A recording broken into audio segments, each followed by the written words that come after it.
২০২৪-এর গণ অভ্যুত্থানে হতাহতদের চিকিৎসা দিয়ে আইনি ঝামেলায় অনেক বেসরকারি হাসপাতাল, আছে মুনাফা লোটারও অভিযোগ। আকর্ষণীয় বিজ্ঞাপন আর বিদেশি মোড়কে নকল প্রসাধনীর ছড়াছড়ি, অথচ দেশেই হচ্ছে বিশ্বমানের পণ্য উৎপাদন।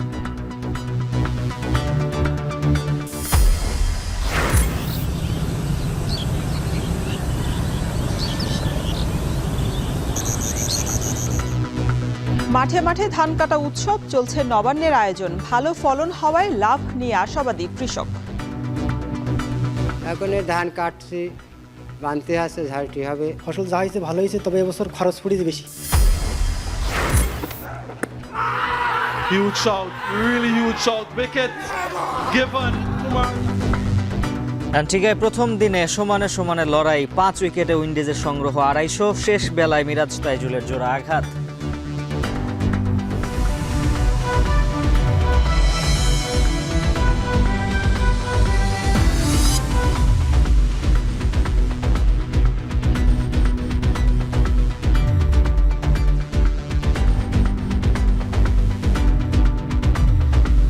স্বাগত এখন বাজারে, পুরো আয়োজনে সঙ্গে আছি আমি শরীফ রওশন এবং আমি উজ্জ্বল হাফিজ।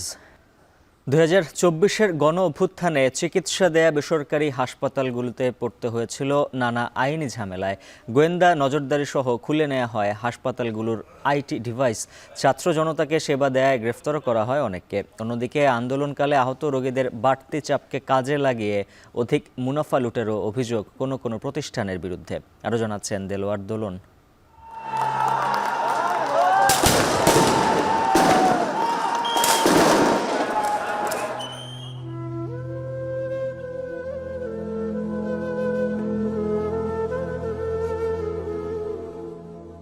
গুলিটা এসে আমার এই মাথার ডান পাশে লাগে। ডান পাশে লাগার পরে আমি আস্তে আস্তে পেছনের দিকে পড়ে যাই। তখন কথাগুলো 24-এর গণ অভ্যুত্থানে গুরুতর আহত ইউসুফের। রাজধানীর রামপুরা একরামুন্নেসা ডিগ্রি কলেজের ছাত্র। 19 জুলাই নতুন বাজার এলাকায় ছাত্র জনতার মিছিলে পুলিশের ছোড়া গুলি তার নাক ছিদ্র করে ডান চোখ হয়ে মাথার খুলিতে আটকে যায়। এ ঘটনায় তার ডান চোখের আলো প্রায় নিভে গেছে। 1 মাসের বেশি ছিলেন লাইফ সাপোর্টে। দীর্ঘ সময় শয্যাশায়ী থাকায় শরীরের নানা অংশ অচল হয়ে পড়ে। এখন চিকিৎসা চলছে সাভারের পক্ষাঘাত পুনর্বাসন কেন্দ্রে। আন্দোলনে যখন শাহজাদপুর পর্যন্ত যায়, পুলিশ এবং ছাত্রলীগ, আওয়ামী লীগ সবাই আমাদের উপর আক্রমণ করে। ওই দিন ছিল শুক্রবার, জুমার সময় ছিল। রুমমেটকে বলতেছিলাম যে আশেপাশে মসজিদ থাকলে মসজিদ থেকে নামাজটা পড়ে আসবো।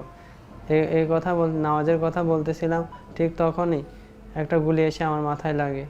জীবন মৃত্যুর সন্ধিক্ষণে থাকা ইউসুফের বিনামূল্যে দীর্ঘ অস্ত্রোপচার করেন নিউরোসার্জন ডাক্তার মোহাম্মদ সুজন শরীফ। জানালেন, এমন রোগীর ক্ষেত্রে ফিরে আসার সম্ভাবনা খুবই বিরল।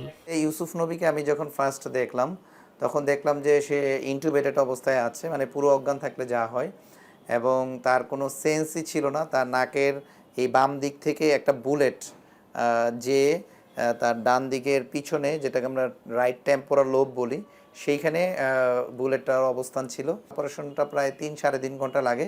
সেটা করে তাকে আমরা আইসিইউতে দেই। তার মানে জ্ঞানের মাত্রাটা এতই কম ছিল, 5-6-এর মতো ছিল, যেখানে থাকার দরকার 15। বৈষম্য বিরোধী লড়াইয়ের গণজোয়ারে শেখ হাসিনা সরকার দেশ ছেড়ে পালিয়ে যাওয়ার আগেই ইউসুফের মতো জীবন মৃত্যুর সন্ধিক্ষণে দাঁড়াতে হয় অনেক কিশোর তরুণকে। আর এই সংকটকালে ঢাকা মেডিকেল সহ কয়েকটি হাসপাতালে চিকিৎসা কাজে বাধা দেয়া সহ হামলা চালায় ছাত্রলীগ। আর এসব উপেক্ষা করেও সেবা থেকে যেসব হাসপাতাল পিছিয়ে যায়নি, তাদের পড়তে হয় নানা আইনি ঝামেলায়।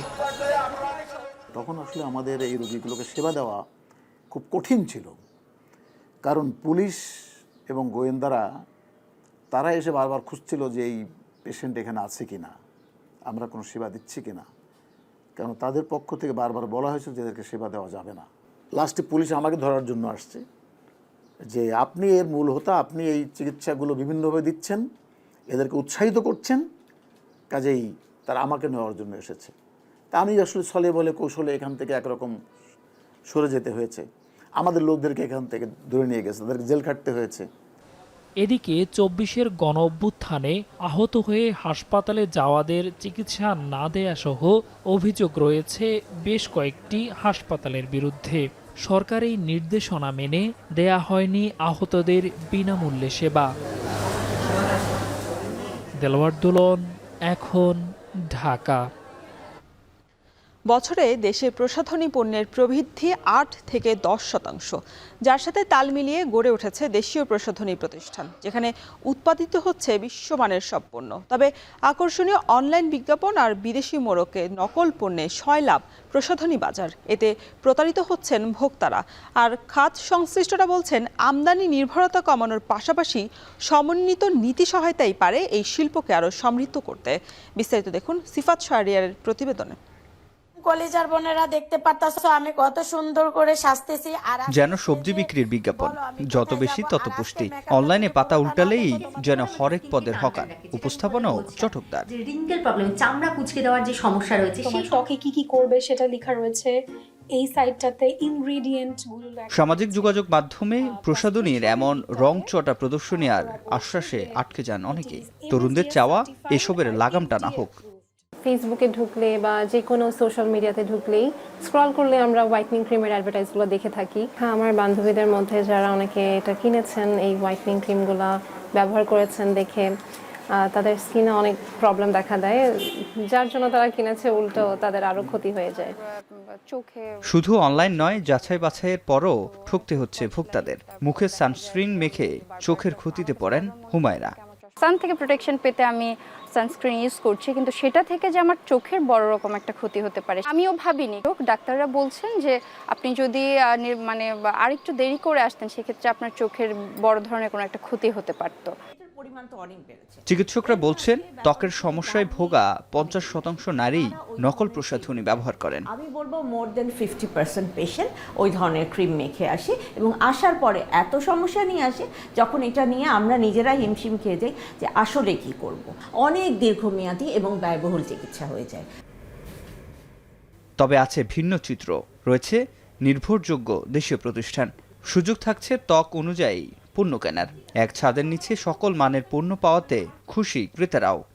আমাদের স্কিন অ্যানালাইজারটা আপনার স্কিনটা হচ্ছে 8 ভাবে এক্সরে করে পার্সেন্টেজ অনুযায়ী দেখিয়ে দিচ্ছি কি প্রবলেমসগুলো আছে, এবং সেই প্রবলেম অনুযায়ী আপনি হচ্ছে আমাদের অ্যানালাইজারটা আপনাকে প্রোডাক্ট সাজেস্ট করে দিচ্ছে। ক্রিম দেখা যাচ্ছে 2600 3000 দিয়ে ইউজ করছি, সেরকমই অনেকটা ক্রিম আমাদের হচ্ছে 890 থেকে স্টার্ট হচ্ছে, 600তেও পেয়ে যাবেন অনেক ভালো ভালো ক্রিম।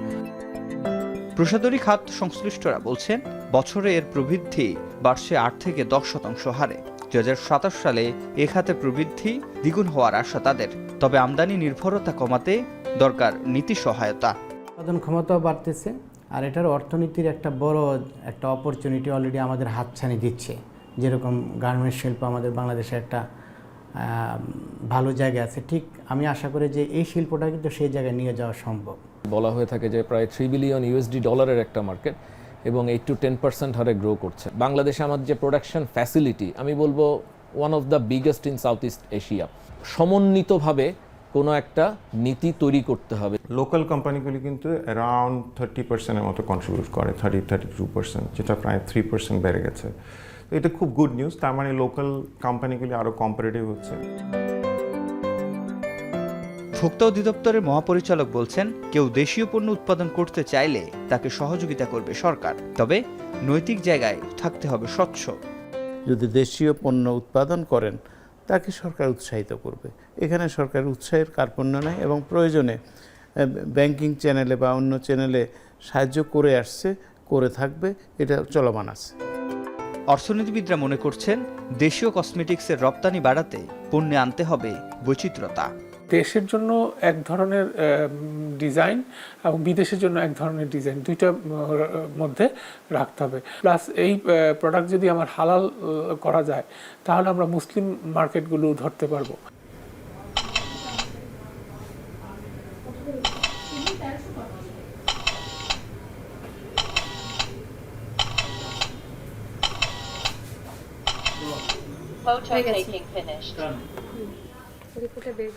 এই স্কিন অ্যানালাইজারের মাধ্যমে খুব সহজেই ত্বকের ধরন এবং সমস্যা চিহ্নিত করা যায়। তবে বাংলাদেশিরা যে বিদেশি পণ্য ব্যবহার করে তার বেশিরভাগই এই বাংলাদেশিদের ত্বক এবং এখানকার আবহাওয়ার উপর নির্ভর করে তৈরি করা হয় না। তাতে বেশিরভাগ সময়ই ত্বকে ব্যবহার করার পর একটি বিরূপ প্রতিক্রিয়া দেখা যায়।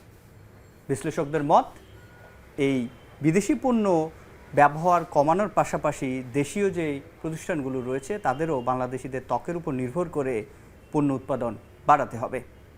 সিফাত শাহরিয়ার, এখন ঢাকা। নবান্নের আয়োজনে নামে হেমন্তের ভোর। হিম কুয়াশার ভোরে উকি দেয় সকালের সোনারোদ। বিস্তীর্ণ মাঠ জুড়ে এখন ধান কাটা উৎসব। ব্যস্ত সময় পার করছেন দেশের দক্ষিণ পশ্চিমাঞ্চলের কৃষকরা। উৎপাদন খরচ মিটিয়ে মাথায় মাথায় ঘোরে লাভ লোকসানের হিসেব। এই অবস্থায় চাষির ঠোঁটে হাসি ফোটাতে পারে বাজারে ধানের যৌক্তিক দাম। যশোর থেকে রিপন হোসেনের পাঠানো তথ্য, এনামুল হকের ছবিতে থাকছে বিস্তারিত।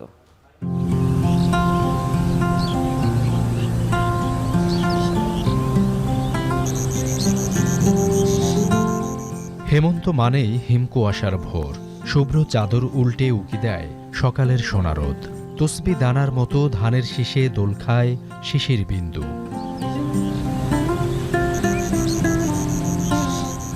আবহমান গ্রামবাংলার এই চিত্রে মিশে আছে কৃষিনির্ভর জনগোষ্ঠীর সুখ সুবিধার গল্প। দেশের দক্ষিণ পশ্চিমাঞ্চলের জেলা যশোর সহ আশপাশের বিভিন্ন এলাকায় এখন ব্যস্ত কৃষক। জমিতে পেকে ওঠা সোনালী ধান গোলায় তুলতে মাঠে মাঠে চলে কৃষকের কাস্তে। চোখে চোখে ঝিলিক দেয় সমৃদ্ধির স্বপ্ন। পুষ্টি না হয় কারণে ধানে ওয়েট হয়নি, এখন ধান কাটছি, বানতে আছে, ঝাড়টি হবে। ফসল যা হয়েছে ভালো হয়েছে, তবে এবছর খরচ পড়েছে বেশি। আমার মনে হয় লাখখানেক টাকা বিক্রি হবে। তবে উৎপাদন খরচ উঠিয়ে লাভের অঙ্ক কতটা যুক্ত হবে সেই দুশ্চিন্তাও কম নয়। সার, কীটনাশক ও জলাবদ্ধতার ক্ষতির পাশাপাশি শ্রমের মজুরি শোধ করতেই শূন্য হয়ে ওঠে প্রাপ্তির পাল্লা। এত কিছুর পরও চাষির ঠোঁটে হাসি ফোটাতে পারে বাজারে ধানের দরের সূচক। সার 3 বারের জায়গায় 4 বারও দিতে হয়েছে অনেক জমিতে। যে খরচ হয়েছে তা ধান বেশি খরচ উঠবে না। নিজে যদি কাটিয়ে যদি ঘরে উঠানো যায় তাহলে মনে করেন দূরটা থাকবে। দাম যদি ভালো হয় তাহলে চাষাবাসি যাবে। জেলার কৃষি বিভাগ বলছে, বিরূপ আবহাওয়া ও পোকামাকড়ে আক্রমণের পরও উৎপাদন ভালোই হয়েছে। বাজার দর ভালো হলে ক্ষতি পুষিয়ে নিতে পারবেন কৃষক। জমিগুলো দ্রুত ধান অপসারণ করে আমাদের রবি ফসলের আবাদের দিকে আমাদের নজর দিতে হবে। আমরা ইতিমধ্যে রবি ফসলের কিছু প্রণোদনাও সম্পন্ন করেছি। কৃষি বিভাগের তথ্য বলছে, চলতি বছর জেলায় 1,40,295 হেক্টর জমিতে আমনের আবাদ হয়েছে, যার বাজার মূল্য 3,210 কোটি 27 লাখ টাকা। গত বছরের চেয়ে বেশি অন্তত 210 কোটি 27 লাখ টাকা। এখন যশোর। শীতের শুরুতেই চুয়াডাঙ্গায় খেজুর গুড় তৈরির ধুম পড়েছে। গাছিরা ভোর থেকে সন্ধ্যা পর্যন্ত রস সংগ্রহের পর গুড় তৈরির কাজে ব্যস্ত সময় পার করছেন। এ বিষয়ে আরো বিস্তারিত জানাতে যুক্ত হচ্ছেন সহকর্মী অনিক চক্রবর্তী। অনিক, রস সংগ্রহ এবং গুড় তৈরির কাজে কত সংখ্যক মানুষ যুক্ত হয়েছেন এবং আসন্ন নবান্ন উৎসব সম্পর্কে বিস্তারিত জানাবেন। রওশন, আসলে কত সংখ্যক মানুষ যে যুক্ত হয়েছে এটি সংখ্যা যদি নাও বলা যায়, গ্রামের কিন্তু আসলে শত শত নারী এবং হাজারো পুরুষ কিন্তু আসলে এই রস সংগ্রহ এবং গুড় যে তৈরি সেই কর্মযজ্ঞের সাথে আসলে জড়িত। পাশাপাশি এই খেজুর গাছ এবং খেজুর গাছ থেকে রস সংগ্রহ এবং খেজুর গুড় তৈরি সেই কর্মযজ্ঞে কিন্তু আমরা দেখেছি পুরুষের পাশাপাশি নারীরাই বেশি আসলে অংশগ্রহণ করে। কারণ আসলে এই খেজুর গুড় তৈরির পর যে পাত্র বা মাটির যেই হাঁড়িগুলো আছে সেই হাঁড়িগুলো ধোয়া মোছা এবং যাবতীয় যে কাজ থাকে সেই কাজগুলো আসলে নারীরাই অংশগ্রহণ করে। বেশ কিছু নারীর সঙ্গে আমার কথা হয়েছিল গ্রামে, তারা বলছে যে বছরের শীত মৌসুমকে কেন্দ্র করে তারা অপেক্ষা করে থাকে এবং এই যে 3 থেকে 4 মাস যে মৌসুম, গুড়ের যে মৌসুম, সেখানে তারা বাড়তি একটা আয়ের সুযোগ পায়, কর্মসংস্থানের সুযোগ পায়।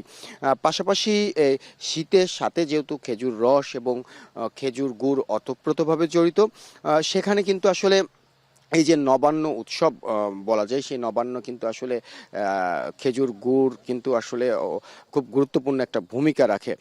চুয়াডাঙ্গায় প্রতি বছরই আসলে এই শীত আসার সাথে সাথে খেজুর গুড় তৈরিতে ব্যস্ত হয়ে যায় গাছিরা, এবং এই গাছিরা যারা আছে, গাছিদের সঙ্গে আমার কথা হয়েছিল। গাছিরা বলছে যে একটি গাছ থেকে আসলে 8 থেকে 10 কেজি গুড় পায় তারা। এই গুড়ের কিন্তু আসলে বিভিন্ন প্রকার ভেদ আছে, বিভিন্ন মান ভেদে, প্রকার ভেদে এই গুড়গুলো আসলে তারা বিক্রি করে হাটে। আর কিছুদিন পরেই কিন্তু চুয়াডাঙ্গার সহ আশপাশের জেলার যে সব থেকে বড় হাট, চুয়াডাঙ্গার সরোজগঞ্জ খেজুরের গুড়ের হাট, সেই খেজুরের গুড়ের হাটে গুড়ের হাট বসবে এবং দেশের বিভিন্ন প্রান্ত থেকে আসলে ব্যবসায়ীরা আসবে, ব্যাপারীরা আসবে, তারা খেজুর গুড় কিনবে এবং জমজমাট হয়ে উঠবে হাটটি। বিশেষ করে পুরো 3 মাসে কিন্তু কয়েকশো কোটি টাকার আসলে ব্যবসা বাণিজ্য হবে আসলে সেই গুড়ের হাটে। পাশাপাশি একটা বিষয় জানিয়ে রাখি রওশন, জেলা কৃষি সম্প্রসারণ অধিদপ্তর আমাকে যেমনটি জানিয়েছে, কৃষি সম্প্রসারণ অধিদপ্তর বলছে যে এবছর জেলায় 2,70,000 গাছ কিন্তু আসলে প্রস্তুত করা হয়েছে খেজুর রস থেকে গুড় সংগ্রহের জন্য, এবং এবছর জেলায় 2,700 মেট্রিক টন আসলে গুড় উৎপাদন হবে বলে বলছে জেলা কৃষি সম্প্রসারণ অধিদপ্তর। তো সব মিলিয়ে আসলে রস সংগ্রহ এবং খেজুর গুড় তৈরির এক বিশাল কর্মযজ্ঞ চলছে চুয়াডাঙ্গায়। তো এই ছিল আমার কাছে রওশন সর্বশেষ পরিস্থিতি খেজুর গাছ। চুয়াডাঙ্গায় রস সংগ্রহ এবং গুড় তৈরির সবশেষ খবর জানাচ্ছিলেন সহকর্মী অনিক চক্রবর্তী। এদিকে কোনোভাবেই টেনে ধরা যাচ্ছে না দ্রব্যমূল্যের লাগাম। মাত্র 2 হাত বদলে বাড়ছে উৎপাদিত সবজির দর, হয়ে যাচ্ছে দ্বিগুণ। যদিও দাম বাড়ার জন্য হাটের শ্রমিক, পরিবহন সহ নানা খরচকেই দুষছেন বিক্রেতারা। অন্যদিকে কাঁচা সবজির মূল্য নির্ধারণের সুনির্দিষ্ট কাঠামোর অভাবে বিক্রেতারা সুযোগ নিচ্ছে বলে অভিযোগ করছেন ক্রেতারা। সজীব আহমেদের ক্যামেরায় মাসুমা আক্তার বিস্তারিত জানাচ্ছেন।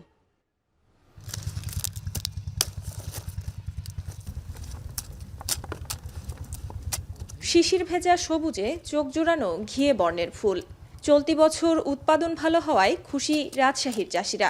তাই তো পাতার আবরণ ছাড়িয়ে এসব ফুলকপি বাজারে আনতে দারুণ ব্যস্ত তারা। জমিতে উৎপাদন ভালো হলেও উল্টো চিত্র দামের ক্ষেত্রে। প্রশ্ন উঠছে, কেন বাড়ছে এই দাম? চাষিরা বলছেন, প্রতি বিঘা ফুলকপি চাষে তাদের খরচ 60 থেকে 80,000 টাকা। পাইকারিতে প্রতিমন বিক্রি হচ্ছে সর্বোচ্চ 2700 টাকায়, কেজিতে যার দাম পড়ছে 60 থেকে 68 টাকা। এবার বিঘায় 2 থেকে 2.5 লাখ টাকা লাভের আশা তাদের। এখন ওজনের পরিমাণটা ভালো, আগে যেগুলো ছিল ওগুলোর ওজনের পরিমাণ অনেকটাই কম ছিল। তো গড়ে আশা করা যায় যে 8.5 লাখ 9 লাখ টাকা 5 বিঘা জমিতে আমি পাবো। সবজির দাম সবসময় নিয়ন্ত্রণ থাকে না, এবার তো মোটামুটি ভালো বাজার হচ্ছে, এত বাজার আশা করা ছিল না। অত খরচ লাগে না, কিন্তু যখন সুযোগ পায় তখন ব্যাপারীরা তখন বেশি দামে বিক্রি করে, বেশি লাভের আশাতেই। রোদ বৃষ্টি সহ নানা জটিলতা সয়ে কৃষকের উৎপাদিত এই সবজি এবার যাবে ভোক্তার হাতে। তবে মাঝে পেরোতে হবে বেশ কিছু ধাপ, আর এই ধাপ বদলের সাথে সাথে বদল আসবে এর দরেও।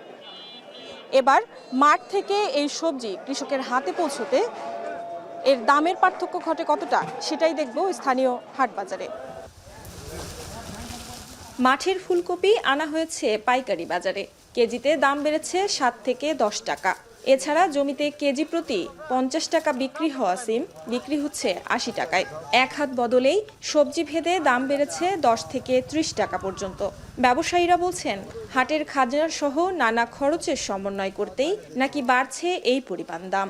2400 টাকায় যদি আমরা কিনি, তাহলে এর পিছনে আমাদের আবার খরচ আছে কেজিতে, পার কেজিতে লেবার, এই পেপার, বস্তা এগুলি দিয়ে পার কেজিতে 15 টাকা খরচ, তাহলে 24 আর এদিকে 6, 3000 টাকা মন আমাদের পড়লো।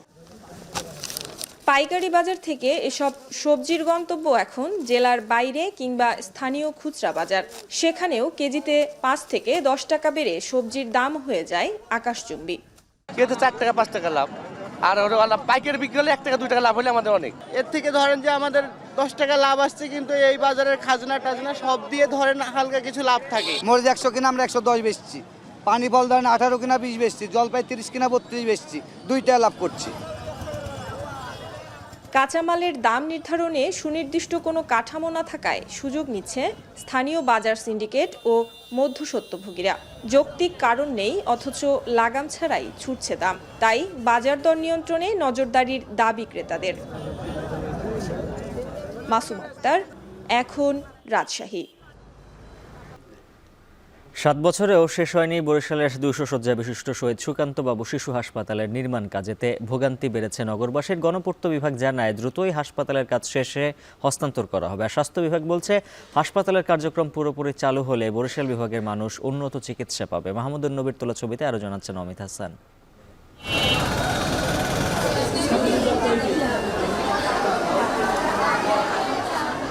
বরিশাল বিভাগে শিশুদের উন্নত চিকিৎসার জন্য একমাত্র ভরসার স্থল বরিশাল শেরেবাংলা মেডিকেল কলেজ হাসপাতালের শিশু ওয়ার্ড। এখানে প্রতিদিনই ধারণ ক্ষমতার চেয়ে 4 থেকে 5 গুণ বেশি রোগী ভর্তি হয়।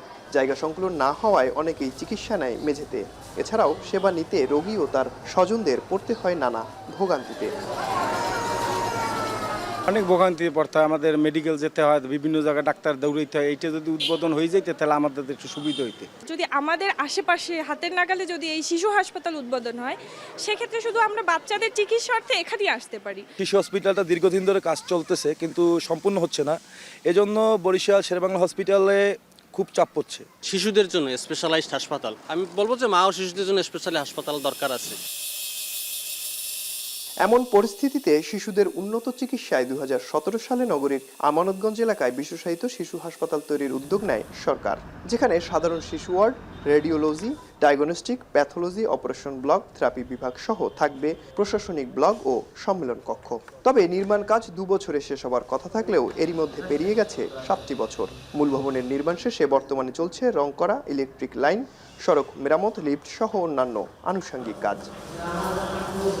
তো এটা দ্রুত গতিতে কাজ চলছে। আমার বিশ্বাস অতি সম্প্রতি এটা উদ্বোধন হবে, এবং যদি হয় সেখানে বরিশাল বিভাগের বিভিন্ন পর্যায় থেকে যে শিশু রোগীরা আসে তার একটা ভালো চিকিৎসা পাবে বলে আমি বিশ্বাস করি। গণপূর্ত বিভাগের নির্বাহী প্রকৌশলী বলছে, করোনা এবং অর্থ সংকটে প্রকল্পের কাজ দীর্ঘায়িত হয়েছে, তবে প্রায় 95% কাজ শেষ। দ্রুত সময়ের মধ্যে হাসপাতালটি স্বাস্থ্য বিভাগের কাছে হস্তান্তর করা হবে। আমরা আশা করছি আগামী 30শে নভেম্বর 2024-এর মধ্যে সকল কাজ সম্পন্ন করে আমরা প্রত্যেক সংস্থার নিকট হস্তান্তর করতে পারব। বরিশাল বিভাগে বিশেষায়িত শিশু হাসপাতাল না থাকায় উন্নত চিকিৎসা সেবা থেকে বঞ্চিত হচ্ছে শিশুরা। এমন অবস্থায় শহীদ সুকান্তবাবু শিশু হাসপাতালটি দ্রুত চালু করার দাবি স্থানীয়দের। অমিত হাসান, এখন বরিশাল। নানা সংকটে জর্জরিত শরীয়তপুরের একমাত্র রেনু এবং পোনা উৎপাদনকারী সরকারি হ্যাচারি। জেলার মৎস্য খামারিদের সুবিধার্থেই সরকারিভাবে হ্যাচারি প্রতিষ্ঠা করা হলেও তা কোনো কাজে আসছে না। বাধ্য হয়ে খামারিদের নির্ভর করতে হচ্ছে অন্য জেলার উপর। সংকট সমাধানে উদ্যোগ না নিলে স্থায়ীভাবে বন্ধ হয়ে যেতে পারে জেলার একমাত্র রেনু পোনা উৎপাদনকারী এই প্রতিষ্ঠানটি। শরীয়তপুর থেকে আরও জানাচ্ছেন কাজী মনিরুজ্জামান। দেশে খামার ভিত্তিক মাছ উৎপাদনে তৃতীয় অবস্থানে শরীয়তপুর। জেলায় রয়েছে 5 শতাধিক মৎস্য খামার। লাভজনক হওয়ায় জেলায় দিন দিন বাড়ছে খামারের সংখ্যা। মৎস্য খামারিদের সুবিধার্থে 2019 সালে 6 একর জমিতে গড়ে তোলা হয় গোসাইরহাট কার্প হ্যাচারি কমপ্লেক্স। কিন্তু শুরু থেকেই নানা সংকটে জেলার একমাত্র রেনু ও পোনা উৎপাদনকারী হ্যাচারিটি। উৎপাদন বন্ধ থাকায় অযত্নে অবহেলায় পড়ে আছে এখানকার স্থাপনা ও যন্ত্রাংশ। রেনু ও পোনা উৎপাদনের গুরুত্বপূর্ণ কক্ষটি ব্যবহার হচ্ছে কর্মচারীদের রান্নাবান্না ও বাসস্থান হিসেবে। এছাড়া পানি সরবরাহের জন্য যে পাম্প যন্ত্রটি বসানো হয়েছে শুরুর দিন থেকেই বিকল সেটি। অযত্নে অবহেলায় ধ্বংসের মুখে প্রতিষ্ঠানটি। এগুলো হচ্ছে বোতল, রেনু উৎপাদন করা বোতল, এখানে উৎপাদন হচ্ছে না। আমাদের নলকূপের সমস্যা, এখানে তো আমাদের পানির সমস্যা কারণে আমরা এই মাছটা উৎপাদন করতে পারতেছি না ভালো করে। যেটুক করার দরকার সেটুকু আমরা করতে পারতেছি না। এছাড়া পোনা উৎপাদনে নির্মিত কংক্রিটের চৌবাচ্চার গভীরতা বেশি হওয়ায় বাধাগ্রস্ত হচ্ছে উৎপাদন। ড্রেনেজ ব্যবস্থা না থাকায় বর্ষা মৌসুমে চৌবাচ্চার পানি উপচে ভেসে যায় পোনা। পুরো হাতিটা তলা যায়, একটার মাথা আটটায় চলে যেতে চায়, পানি যখন আটকা যায়। এই জন্য আমাদের খুব ড্রেনেরটা আমাদের খুবই দরকার, মানে ড্রেন হলে আমরা পানিটা বাইরে নেওয়ার মতো সিস্টেম করে দিলে সবচেয়ে ভালো হয়। জেলায় সরকারি বেসরকারিভাবে আর কোনো হ্যাচারি গড়ে না ওঠায় মাছ চাষিদের নির্ভর করতে হয় ময়মনসিংহ বা যশোরের উৎপাদিত রেণু পোনার ওপর। এতে সঠিক সময়ে পোনা সংগ্রহ করতে না পারা সহ আর্থিকভাবে ক্ষতিগ্রস্ত হচ্ছেন শরীয়তপুরের ব্যবসায়ীরা। বর্তমানে এই ময়মনসিংহ ব্রাক হ্যাচারি থেকে পোনা আনি, সেখানে পোনা আনতে গিয়ে আমার 2 দিন টাইম খরচ হয়, আবার যাতায়াতের টোটাল 20 থেকে 25,000 টাকা আমার খরচ হয়। বাইরের জেলা থেকে আনাতে আমাদের পোনা অনেক মারা যায় এবং অনেক আমাদের লোকসান হইতে হয়। তখন দেখা গেছে যদি আমরা 1000 পোনা এবারে যদি আনি তাহলে আমাদের এখানে 200-300 পোনা আমাদের কাটা যায়। রুই, কাতল, মিরকেল এগুলি আমরা চাষ করি। এই পোনাগুলি আমাদের দেশের এই হ্যাচারির থেকে যদি আমরা পাইতাম তাইলে আমরা লাভবান হইতাম। হ্যাচারিটিতে রেণু ও পোনা উৎপাদন বন্ধ থাকলেও প্রতিষ্ঠানটির কর্মকর্তাদের দাবি নির্মাণ ত্রুটির কারণে উৎপাদন বাধাগ্রস্ত হচ্ছে। সমস্যা সমাধানে ব্যবস্থা নেওয়া হয়েছে বলেও দাবি তাদের। আমরা এবার পরিকল্পনা করেছি আরেকটি ছোট ডিপ টিউবওয়েল বসিয়ে 6টি অথবা 5টি বোতল চালু করে গুণগত মানসম্পন্ন পোনা তৈরি করার জন্য। আমরা যদি এটা তৈরি করতে পারি তাহলে গোসাইরহাট সহ শরীয়তপুর জেলায় আমরা গুণগত মানসম্পন্ন রেণু ও সরবরাহ করতে পারবো এবং পোনা সরবরাহ করতে পারবো। এতে আমাদের চাষিরা উপকৃত হবে এবং অত্র অঞ্চলের মাছের উৎপাদন বাড়বে। সংকট সমাধানে উদ্যোগ না নিলে স্থায়ীভাবে বন্ধ হয়ে যেতে পারে জেলার একমাত্র রেণু ও পোনা উৎপাদনকারী প্রতিষ্ঠানটি। কাজী মনিরুজ্জামান, এখন শরীয়তপুর। এবার দেশের বাইরের খবর। চলতি বছরের মার্চ থেকে নভেম্বর পর্যন্ত উত্তর কোরিয়াকে 10 লাখ ব্যারেলেরও বেশি তেল সরবরাহ করে জাতিসংঘের নিষেধাজ্ঞা লঙ্ঘন করছে রাশিয়া। এমন চাঞ্চল্যকর তথ্য তুলে ধরেছে ব্রিটিশ গবেষণা সংস্থা ওপেন সোর্স সেন্টার। এর বিনিময়ে ইউক্রেনের বিরুদ্ধে চলমান যুদ্ধে অস্ত্র এবং সেনা দিয়ে রাশিয়াকে উত্তর কোরিয়া ইন্ধন যোগাচ্ছে বলে মন্তব্য করেছেন ব্রিটেনের পররাষ্ট্রমন্ত্রী ডেভিড লেমি। তবে এর পেছনে আরও বড় কোনো চক্রান্তের আশঙ্কায় উদ্বিগ্ন দক্ষিণ কোরিয়া। বিস্তারিত জানাচ্ছেন তৌহিদুর রহমান। ইউক্রেনের বিরুদ্ধে লড়াই করার জন্য রাশিয়ায় হাজার হাজার সেনা পাঠাচ্ছে উত্তর কোরিয়া। এমন খবরে গেল অক্টোবর থেকে নতুন করে মাথাচাড়া দিয়ে ওঠে যুদ্ধ উত্তেজনা। প্রশ্ন ওঠে, কিয়েভ মস্কোর লড়াইয়ের মাঝে ঠিক কোন স্বার্থে সরাসরি জড়িয়ে পড়ল পিয়ংইয়ং? এমন রহস্যে উদ্বিগ্ন হয়ে পড়তে দেখা যায় ইউক্রেন সহ তার পশ্চিমা মিত্রদের। এমন উত্তপ্ত পরিস্থিতির মধ্যে ব্রিটিশ গবেষণা সংস্থা ওপেন সোর্স সেন্টারের দাবি, চলতি বছরের মার্চ মাস থেকে নভেম্বর পর্যন্ত উত্তর কোরিয়ায় 10 লাখ ব্যারেলের বেশি তেল সরবরাহ করেছে রাশিয়া। এর জন্য উত্তর কোরিয়ার তেলবাহী ট্যাঙ্কারগুলো অন্তত 43 বার রাশিয়ার পূর্বাঞ্চলে থাকা ভোস্টনি বন্দরে ভিড়েছে। স্যাটেলাইট থেকে পাওয়া ছবি বিশ্লেষণ করে এসব দাবি করেছে সংস্থাটি।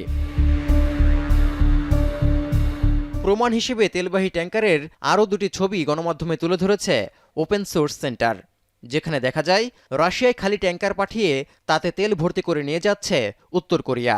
ইউক্রেনে চলমান যুদ্ধে ইন্ধন যোগাতে উত্তর কোরিয়া অস্ত্র ও সেনা দিয়ে সহায়তা করাতেই রাশিয়া তাদের তেল পাঠাচ্ছে বলে মন্তব্য করেছেন ব্রিটেনের পররাষ্ট্রমন্ত্রী ডেভিড লেমি।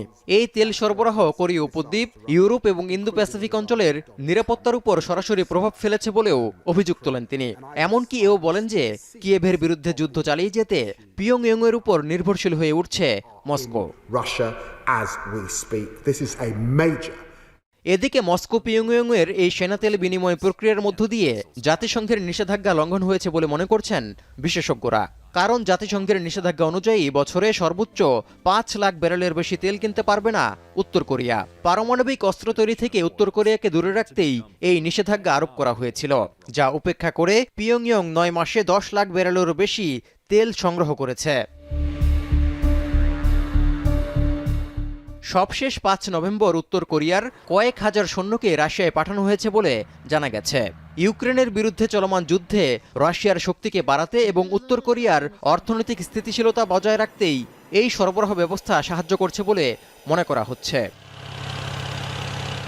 এদিকে ইউক্রেনের যুদ্ধক্ষেত্রে বিস্ফোরিত উত্তর কোরিয়ার ব্যালিস্টিক ক্ষেপণাস্ত্রের ধ্বংসাবশেষ উদ্ধারের পর যুক্তরাষ্ট্র এবং দক্ষিণ কোরিয়া দাবি করছে যে মস্কোকে সহায়তা করতে কামান এবং রকেট দিয়ে 16,000 শিপিং কন্টেইনার ভর্তি করেছে পিয়ংইয়ং।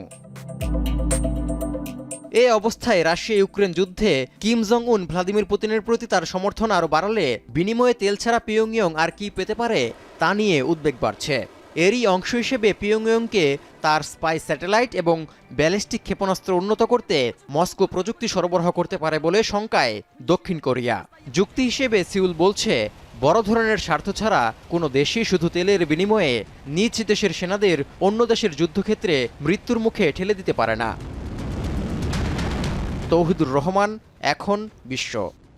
উন্নত ও অনুন্নত দেশগুলোর মতবিরোধের জেরে অতিরিক্ত সময়ে চলছে COP29 জলবায়ু সম্মেলন। জলবায়ু পরিবর্তনে ক্ষতিগ্রস্ত অনুন্নত দেশগুলোকে বছরে $25,000 কোটি দেওয়ার প্রতিশ্রুতি দেওয়া হয়েছে খসড়া প্রস্তাবে। যদিও একে ন্যায়সম্মত নয় দাবি করে বরাদ্দ আরও বাড়ানোর আবেদন জানিয়েছে ক্ষতিগ্রস্ত দেশগুলো। দুই পক্ষকেই আপোষ করার আহ্বান ছিল জাতিসংঘ মহাসচিবের কণ্ঠে। আরও জানাচ্ছেন নাফি আরমান মনন। শুক্রবার শেষ হবার কথা থাকলেও ধনী ও গরিব দেশগুলোর মধ্যে মতবিরোধের কারণে অতিরিক্ত সময়েও চলছে COP29 জলবায়ু সম্মেলন। খসড়া প্রস্তাবে বলা হয়েছে, জলবায়ু পরিবর্তনের কারণে ক্ষতিগ্রস্ত অনুন্নত দেশগুলো বছরে $25,000 কোটি পাবে। এই অর্থের যোগান দেবে উন্নত দেশগুলো। খসড়া প্রস্তাব উত্থাপনের পর সম্মেলনের মধ্যেই শুরু হয় সমালোচনা। আজারবাইজানের বাকুতে 2 সপ্তাহের এই জলবায়ু সম্মেলনে বিশ্ববাসীর মধ্যে বিভেদ লক্ষণীয়। পানামার জলবায়ু মন্ত্রী ধনী রাষ্ট্রগুলোর এই প্রস্তাবকে হাস্যকর হিসেবে অভিহিত করেছেন।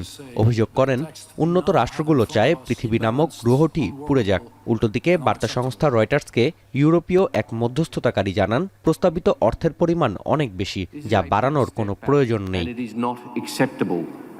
তবে COP29 প্রেসিডেন্সির লিড নেগোশিয়েটরের দাবি, খসড়া চুক্তিটি ন্যায়সম্মত নয়।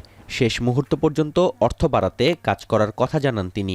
দাতা ও গ্রহীতা দুপক্ষকেই আপোষ করার আহ্বান ছিল জাতিসংঘ মহাসচিবের কণ্ঠে। What now matters is how to find a compromise that allows for an ambitious result. মাত্রাতিরিক্ত কার্বন নিঃসরণের মাধ্যমে পৃথিবীকে ধ্বংসের মুখে ফেলছে ধনী রাষ্ট্রগুলো। তবে তাদের এই পদক্ষেপের মধ্যে কোনো অনুশোচনাবোধ নেই। উল্টো জলবায়ু পরিবর্তনে ক্ষতিগ্রস্ত দেশগুলোয় বরাদ্দের ক্ষেত্রে রয়েছে ভিক্ষাদানের মনোভাব। তাই বাকুতে খসড়া প্রস্তাব উত্থাপনের পর তৈরি হয় আগুনে ঘি ঢালার মতো পরিস্থিতি। সম্মেলনস্থল ঘিরে বিক্ষোভ করতে থাকেন জলবায়ু কর্মী ও সাধারণ জনগণ। নাফি আরমান মনন, এখন বিশ্ব। টাঙ্গাইলে অনুষ্ঠিত হচ্ছে হাফ ম্যারাথন প্রতিযোগিতা। অংশ নিয়েছে 4 শতাধিক প্রতিযোগী। এ বিষয়ে বিস্তারিত জানবো সহকর্মী কাউসার আহমেদের কাছ থেকে। কাউসার, জানাবেন হাফ ম্যারাথনে কত কিলোমিটার দৌড়াবেন প্রতিযোগীরা, আর সার্বিক আয়োজন কেমন দেখছেন?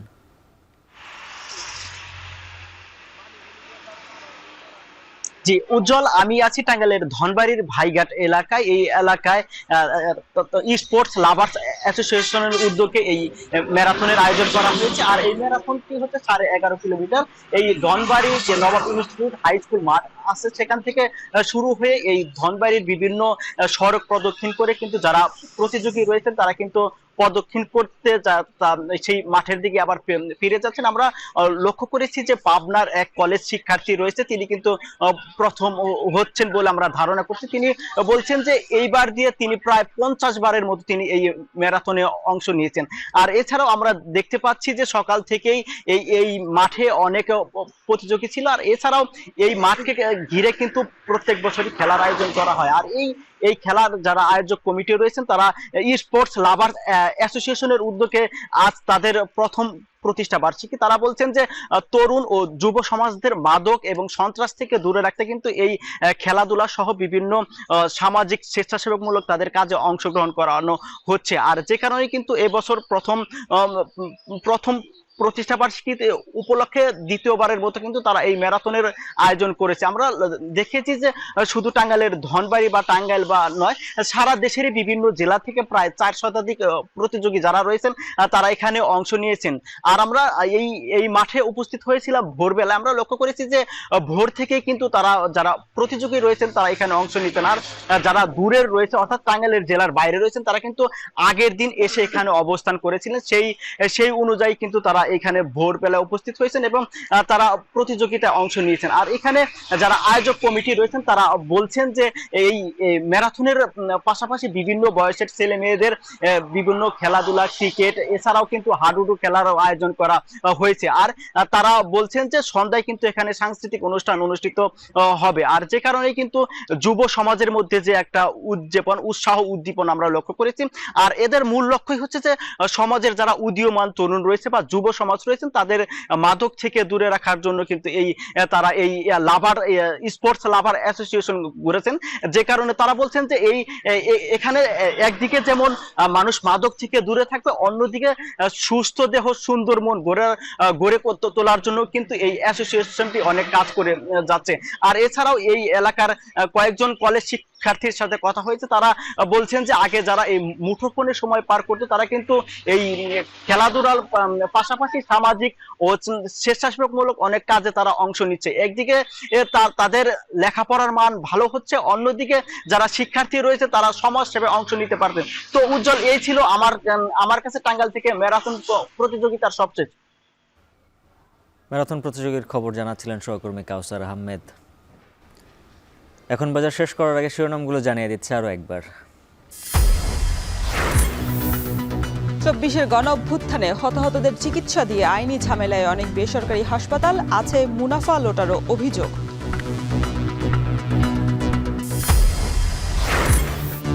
আকর্ষণীয় বিজ্ঞাপন আর বিদেশি মোড়কে নকল প্রসাধনীর ছড়াছড়ি, অথচ দেশেই হচ্ছে বিশ্বমানের পণ্য উৎপাদন।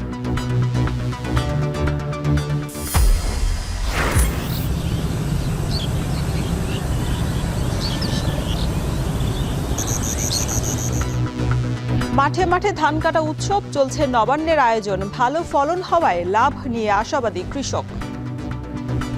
এখন ধান কাটছি, বানতে আছে, ঝাড়টি হবে। ফসল যা হয়েছে ভালো হয়েছে, তবে এবছর খরচ পড়েছে বেশি। Huge shot, really huge shot, wicket given Kumar Das. লাঠিগায় প্রথম দিনে সমান লড়াই, 5 উইকেটে উইন্ডিজের সংগ্রহ 250, শেষ বেলায় মিরাজ তাইজুলের জোড়া আঘাত। এই ছিল এখন বাজারের আয়োজনে। এখন টেলিভিশন ওয়েবসাইটে দেখতে ভিজিট করুন www.ekhon.tv। ফেসবুকে দেখুন facebook.com/tv.ekhon, আর ইউটিউবে দেখতে সরাসরি ভিজিট করুন youtube.com/c/ekhon tv।